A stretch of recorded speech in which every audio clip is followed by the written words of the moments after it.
Querida familia, estamos enfrentando y por enfrentar una época de muy profundas contraposiciones. Por un lado, vamos a experimentar muchísimo dolor, mucho sufrimiento. Me gustaría decirles que no, pero la vida desde la caída en el pecado es así. Y las circunstancias actuales y las futuras inmediatas, por lo menos a mediano plazo, serán duras, y es algo que tenemos que entender. Por el otro lado, será una época de muy poderosa victoria en la fe, de muchísima victoria en el nombre de Cristo, porque el nombre de Cristo va a ser exaltado. En medio de estas circunstancias, en medio de lo que está pasando, el nombre de Cristo va a ser exaltado, porque el poder de Dios va a ser evidenciado. Vamos a poder experimentar, les aseguro, sin duda alguna, la esperanza de Dios mucho más allá de la lógica humana, sosteniendo el corazón de aquellos abatidos, cargados, preocupados, dolidos, porque la palabra de Dios en estos días será buscada nuevamente, anhelada nuevamente como guía para el corazón, para el alma, para la vida, y porque las buenas nuevas del reino de Dios serán predicadas con mucha intensidad en este tiempo. Este periodo para nosotros probablemente será tan contrapuesto como lo fue el tiempo en el que Jesús estuvo finalmente en Jerusalén antes de su sacrificio en la cruz. Ese tiempo, por un lado, empezó con la entrada triunfal y poderosa de nuestro Señor a la ciudad santa. Y poderosa quizás no por la pompa, no porque había un ejército, sino poderosa por el impacto emocional, psicológico, espiritual que causó ese día en el que, montado sobre un burro, sobre un pollino, un burrito joven, con la gente vitoreándole y proclamándole con alegría, diciendo: he ahí al hijo de David, Hosana, Hosana al hijo de David, el Mesías, el descendiente del rey, que había llegado al fin para salvarlos y librarlos de la opresión de sus enemigos. Pero por el otro lado, esos mismos días serían para Jesús días terribles, de terrible oposición, de dudas por parte de sus seguidores, de abandono, de traición, de dolor, de sufrimiento, de maltrato, de calumnias, de mentiras, y finalmente la cruz. James Michener escribió en sus memorias un evento de su niñez. Este famoso escritor, en un párrafo de uno de sus libros autobiográficos, dice que cuando él era pequeño, un granjero vivía junto a la propiedad de sus padres. Y este granjero tenía un enorme árbol de manzanas, un manzano, grandísimo, de muchísimos años. Y ese día, el niño James presenció algo inusual. El árbol había dejado hace algún tiempo de producir fruto, un par de temporadas ya sin que el árbol produjera ninguna manzana. Y ese día el niño vio al granjero tomar clavos grandes, un martillo en su mano, y el granjero empezó a incrustar, a clavar esos clavos, esos enormes clavos, en varias partes del tronco del árbol. El niño, obviamente admirado, curioso, como cualquier niño, fue corriendo y al ver lo que el vecino hacía, le preguntó: ¿por qué? ¿Por qué esos clavos? ¿Por qué los pone en el árbol? ¿Por qué los clava en su tronco? Y el granjero le dijo: bueno, pronto lo vas a ver. Pasaron varias semanas y la siguiente estación, un milagro parecía haber ocurrido. El viejo y enorme árbol, que ya no estaba dando manzanas, de pronto pareció volver a la vida y produjo una cantidad enorme de manzanas grandes y jugosas como no lo había hecho hace mucho tiempo. Entonces el niño le preguntó al granjero, ¿cómo pasó esto? Es casi milagroso. Y el hombre le dijo, ¿recuerdas los clavos que incrusté en el árbol? Pues esos clavos parecen haber despertado al viejo árbol. Parecen haberle recordado su propósito en este mundo. Parecen haberle producido el deseo de volver a dar fruto, y mucho fruto. El dolor, el sufrimiento, son como clavos incrustados en un árbol. Y esos clavos siempre vienen. Job capítulo 5, versos 6 y 7, si lo buscas en tu Biblia, dice: el mal no germina del suelo, ni la aflicción brota de la tierra. Pero la gente nace para tener problemas, tan cierto como que las chispas vuelan del fuego. De alguna manera, de alguna forma, es necesario entender que los clavos, que el dolor, que el sufrimiento, martillados en nuestra vida, pueden y van a hacernos producir fruto, a hacernos más efectivos en el propósito que debemos cumplir en esta tierra. A veces el sufrimiento, incluso la muerte, es necesaria para que en las manos de Dios nueva vida se produzca, haya nuevo fruto y en abundancia. Hace algún tiempo veía el video de una mujer profesional muy brillante que en su presentación relataba cómo su padre, un notable científico, había provocado en ella un asombro increíble al explicarle de manera muy impactante, muy innovadora, muy curiosa, las conexiones entre la segunda ley de la termodinámica y las primeras oraciones de la novela de Tolstoy, Ana Karenina. Como si todos los papás hicieran eso cuando tratan de enseñarle algo a sus hijos, semejantes conexiones. Pero esta mujer también compartía que su historia estaba llena de dolor y de sufrimiento, porque su brillante padre, este notable científico, durante años había batallado con una profunda depresión y eventualmente esa depresión lo venció. Tú puedes sentir en el video de la presentación de ella cómo cuando ella llega a esos momentos el auditorio se queda en silencio y parece que todos pudieran conectarse con el dolor de esa mujer. Un hombre que conocí hace algunos años fue diagnosticado con cáncer y su hermano se ofreció a cuidarlo mientras la enfermedad iba consumiéndolo. Un día, de la nada, el hermano que lo cuidaba, que estaba sano, sufrió un paro cardíaco y falleció. Y este hombre, con su cuerpo desgastado por el cáncer, me contaba en el sepelio de su hermano lo contrapuesto que resultaba para él tener que estar ahí, despidiéndose de su hermano, cuando siempre estuvo seguro de que iba a ser su hermano el que iba a tener que sepultarle a él, porque él tenía cáncer y pensó que se iría primero. A veces, no sé si les pasa, pero a veces se me ocurren cosas raras y me he puesto a pensar cómo se veía o cómo se vería un aparato, un dispositivo que fuera capaz de medir el dolor en la vida de una persona. Una especie de dolorómetro. ¿Qué tan elevada tendría que ser la escala de dicho dispositivo para poder medir la intensidad del dolor que muchas personas han tenido que enfrentar en sus vidas, el dolor que están enfrentando en este momento y el dolor que tendremos que enfrentar?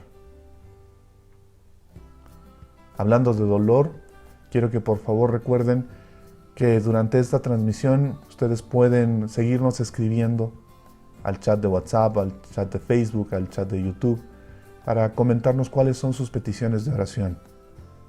Vamos a orar todos juntos, unos por otros al final, así es que no dejen de seguir escribiendo, por favor, sus peticiones. Job capítulo 6, verso 2 dice: si se pudiera pesar mi sufrimiento y poner mis problemas en una balanza, si existiera este dolorómetro, seguramente mi dolor, mi sufrimiento pesarían más que toda la arena del mar.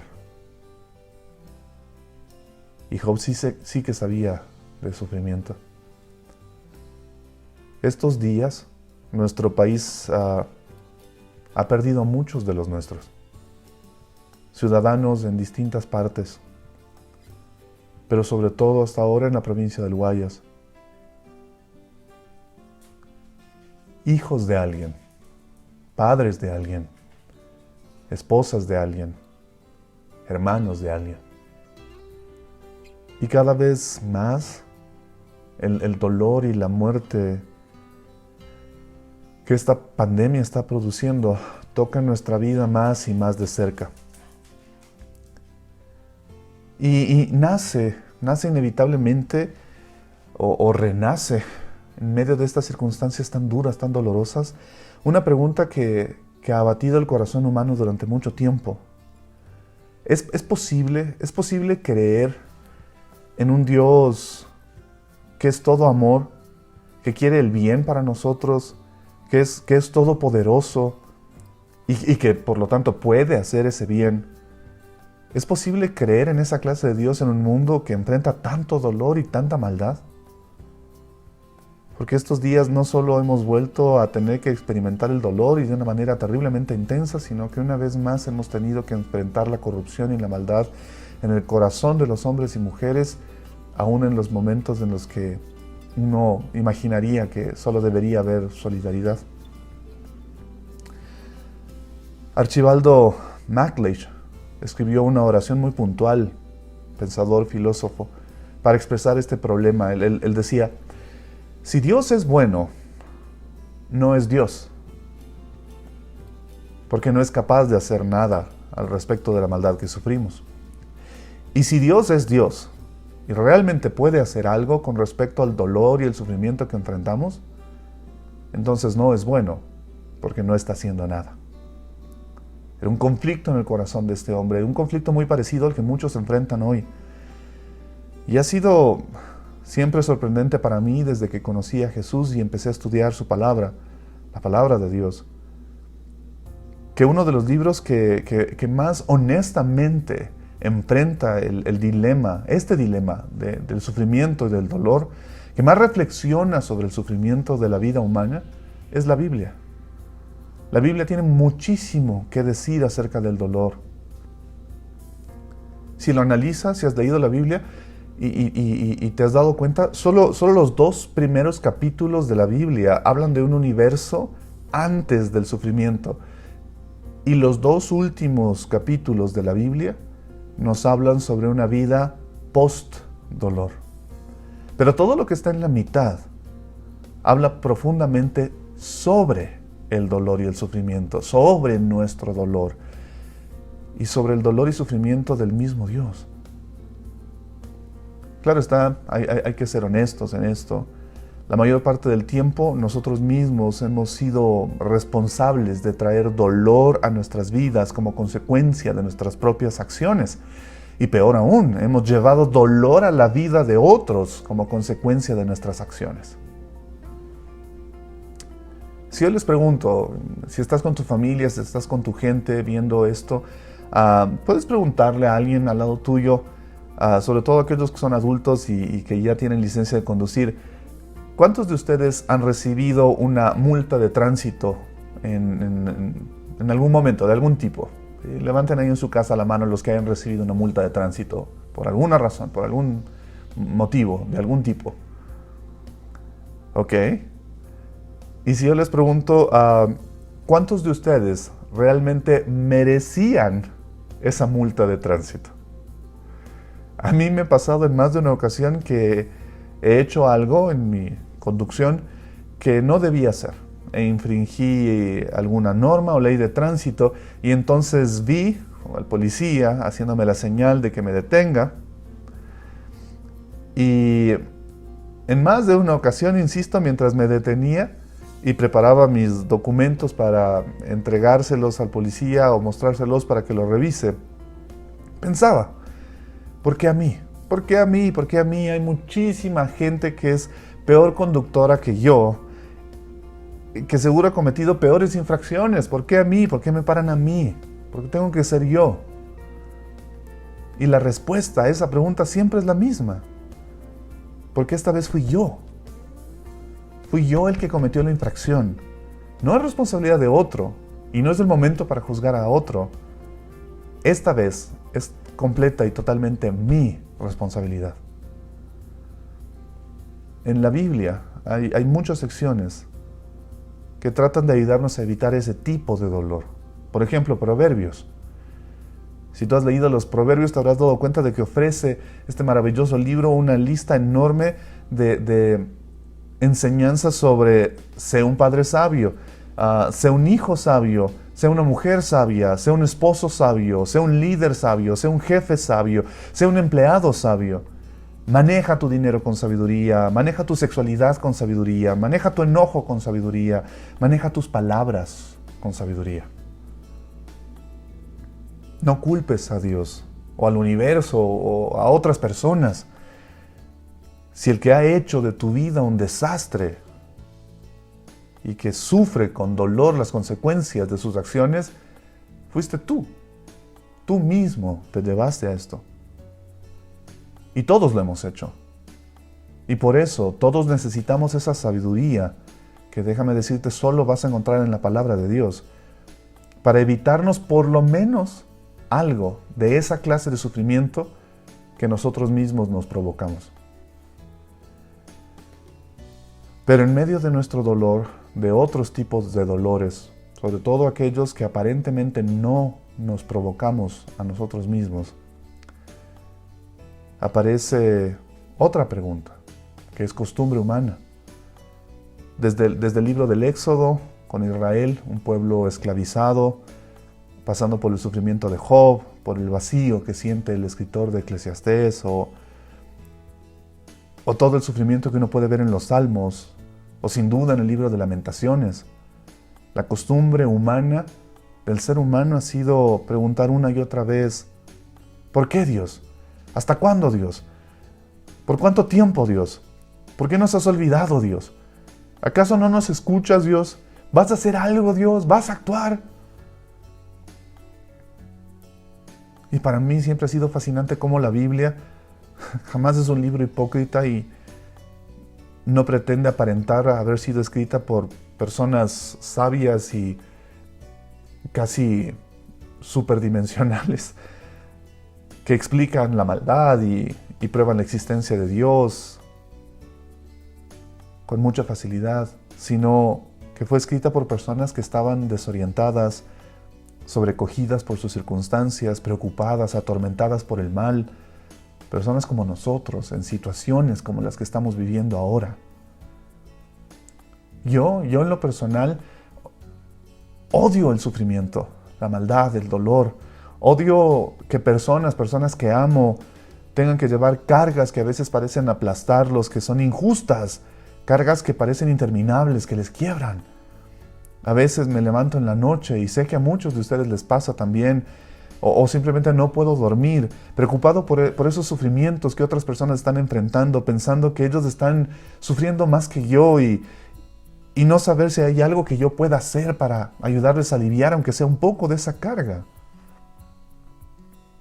Y estos días, ustedes y yo, nuestro país entero, el mundo entero, ha sido testigo, quizás sin darnos cuenta, de que todos nosotros, seres humanos, cristianos, ateos, agnósticos, budistas, musulmanes, escépticos, católicos y todos los demás humanos, estamos unidos por el compañerismo del sufrimiento y del dolor. Y es la cosa más extraña, porque el género humano tiene en común el sufrimiento. Y el dolor no hace distinción de ningún tipo. Pero si tú le preguntas a las personas por qué no creen en Dios. A aquellas personas que no creen en Dios, tú les preguntas, ¿por qué no creen en Dios? Descubres que una de las respuestas más frecuentes que la mayoría de esas personas te van a dar es justamente que no creen por tanto dolor y sufrimiento que ven en este mundo, en su mundo, y ante el cual Dios parece estar impávido o indiferente. Hay algunas cosas que deberíamos entender.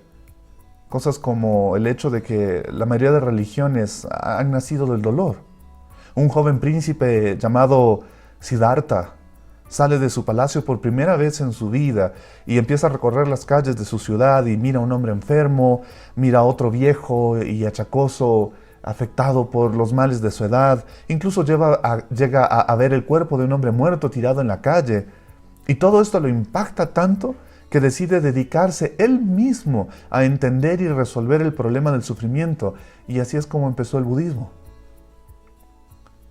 La historia central del pueblo de Israel y del judaísmo es el éxodo fuera de Egipto, cuando el pueblo de Israel era esclavo y sus hijos fueron asesinados sin ellos saber por qué. Esa historia es el fundamento central de su identidad como pueblo y como fe. El cristianismo mismo empezó con la historia de Jesús, quien vivió empobrecido y perseguido durante todo su ministerio. Y los evangelios son los únicos entre todo tipo de biografías que se enfocan principalmente en la humillación, sufrimiento, muerte por crucifixión de su personaje central. El profeta Isaías incluso menciona que el personaje central del cristianismo, Cristo Jesús, el Mesías, en Isaías 53:3, lo describe como despreciado y desechado por los hombres, un varón de dolores, experimentado en la aflicción. Y es que de hecho todo nuestro sufrimiento y nuestro dolor, realmente si te das cuenta, no niegan la existencia de Dios, como algunos alegan, sino todo lo contrario. Nuestro sufrimiento, nuestro dolor y nuestro sentido de lo injusto que es ese sufrimiento apuntan directamente hacia Dios. C.S. Lewis, un famoso filósofo y profesor universitario, escribe en uno de sus libros autobiográficos, que por muchos años él fue ateo.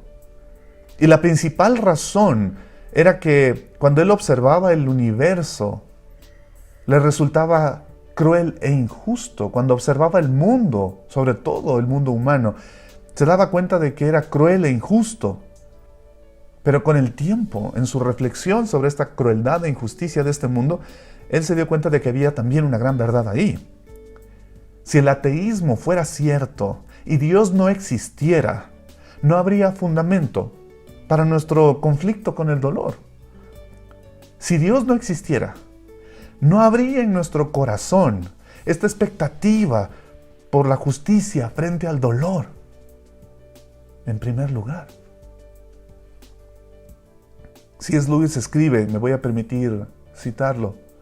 Él dice: mi argumento contra Dios era que el universo parecía tan cruel e injusto, que la humanidad sufría tanto. Pero, si Dios no existe, ¿cómo? ¿Por qué? ¿Y de dónde tengo esta idea de lo que es justo e injusto?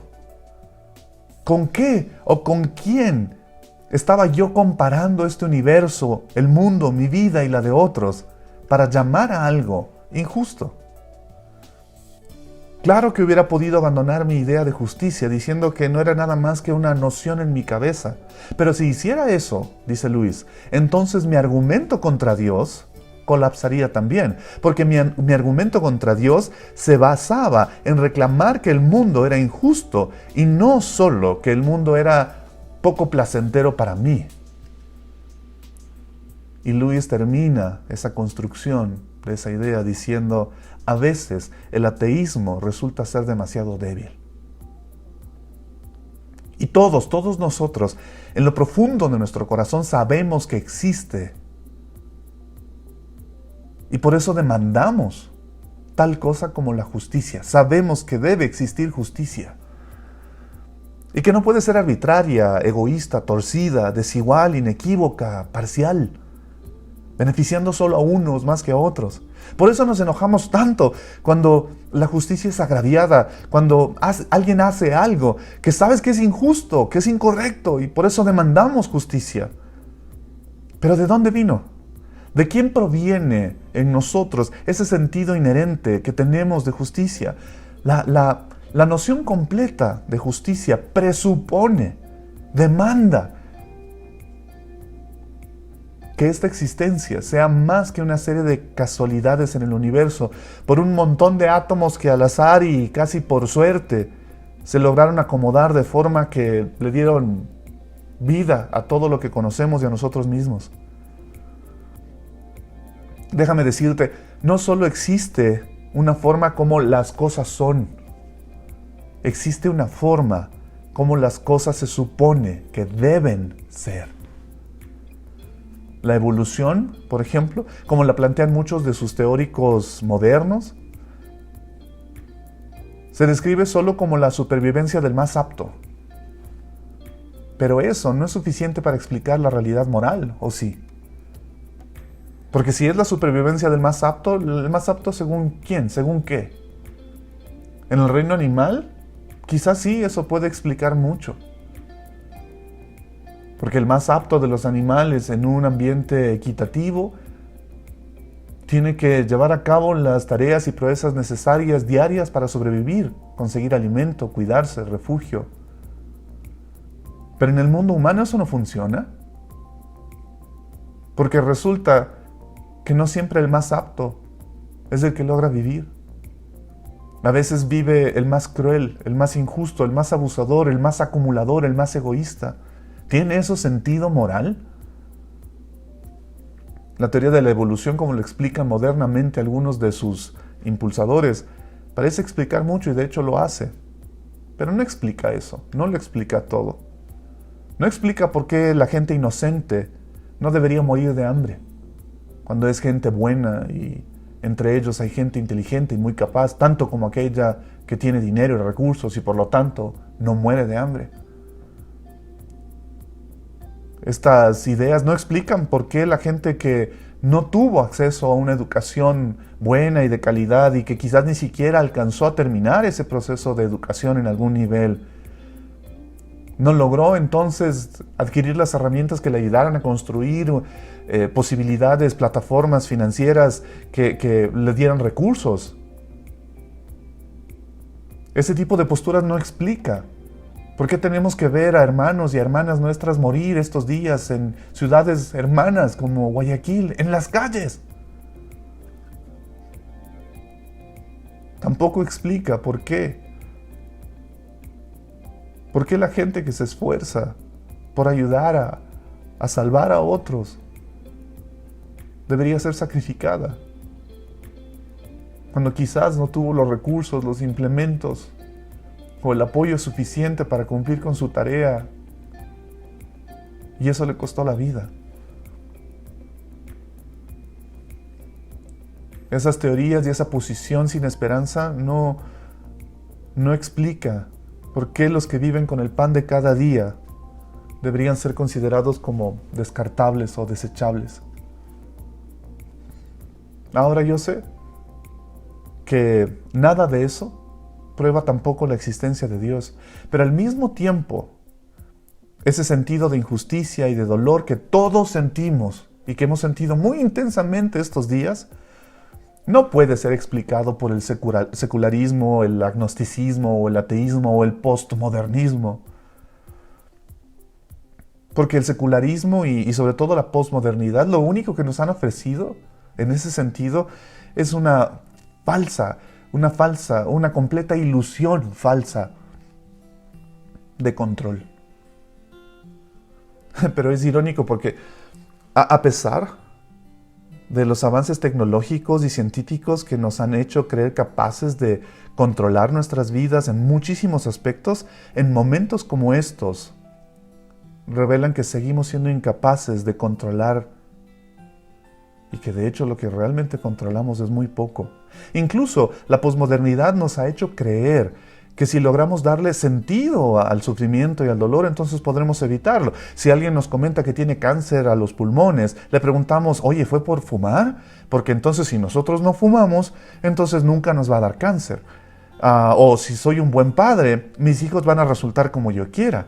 O si tengo un buen título y trabajo duro, entonces nunca me voy a tener que quedar sin trabajo y a mí no me va a pasar. O si llevo un estilo de vida saludable, entonces nunca me voy a enfermar y voy a vivir mucho.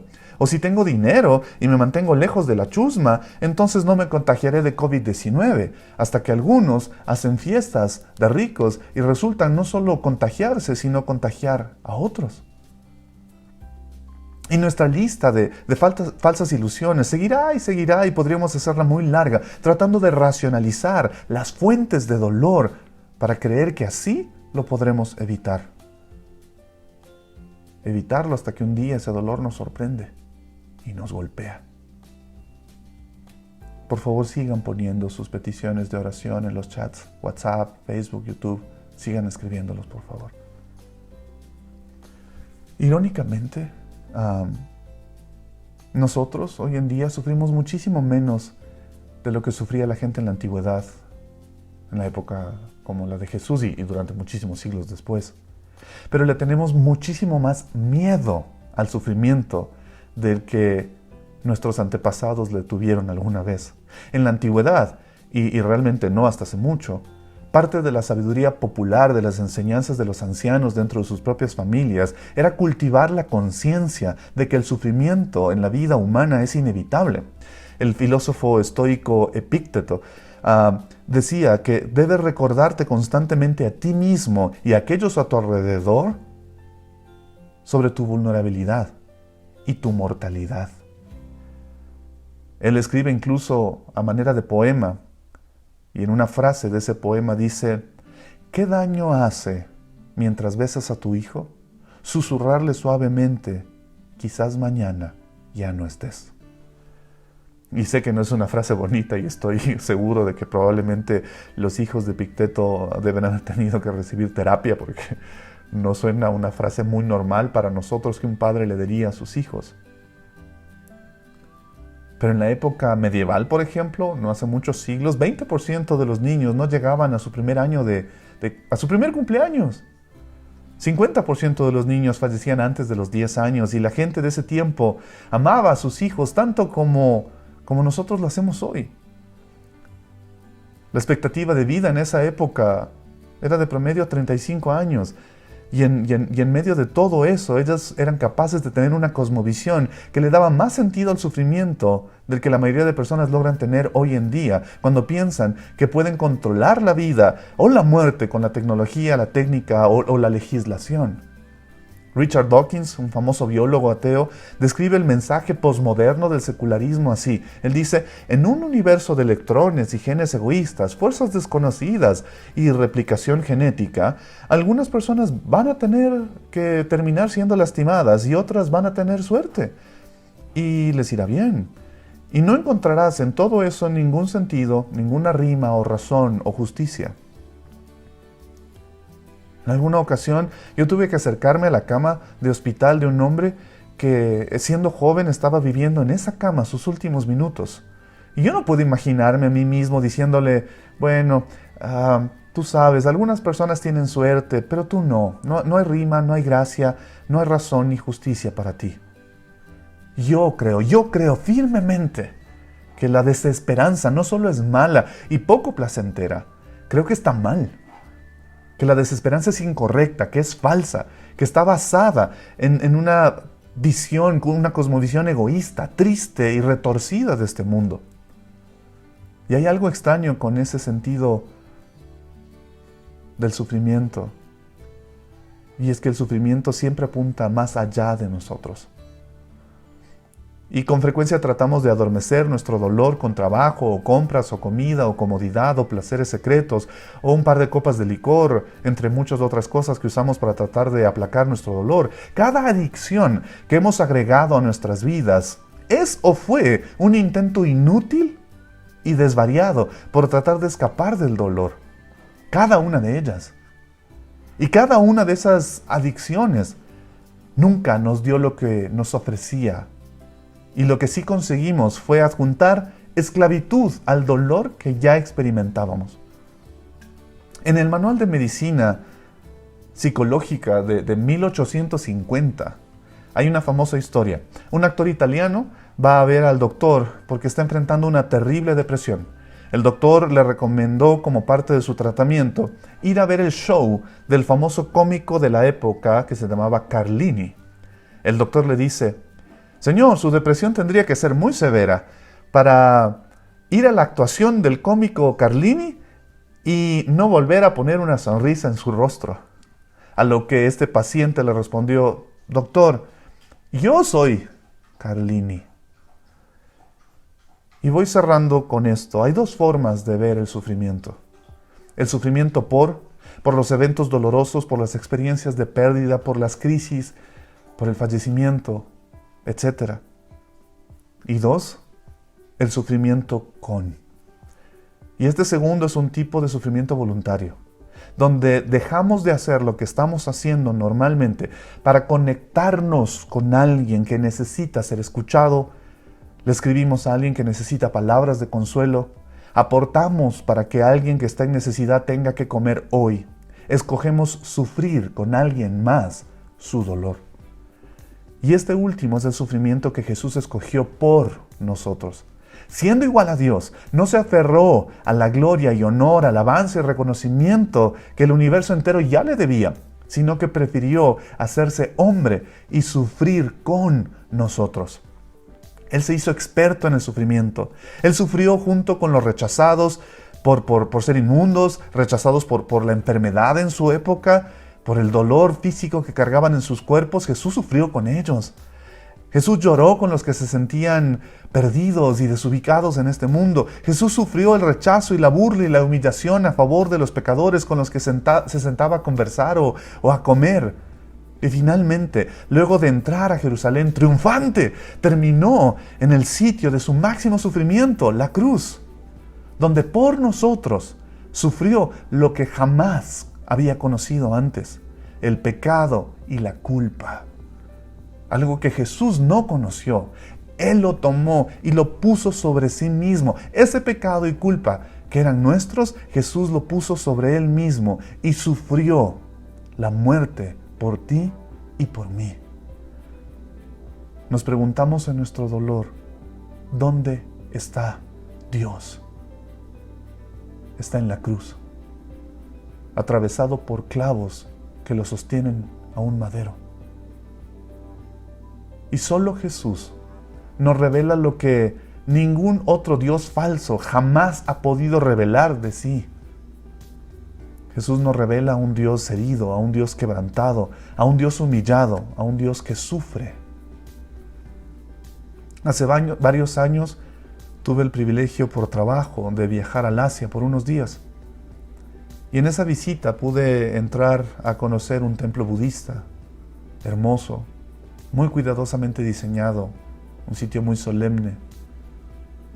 Me paré respetuosamente un poco más allá de la entrada, en una especie de salón central, a contemplar una inmensa estatua de Buda. Sus piernas cruzadas, sus brazos cruzados, sus ojos cerrados y una ligera sonrisa en sus labios. Y cuando cerré por un momento mis ojos, solo podía pensar en esa figura solitaria, agobiada, maltratada, torturada en la cruz. Con los brazos abiertos y su mirada fija en los cielos, clamando al Padre por mí, clamando al Padre por ti.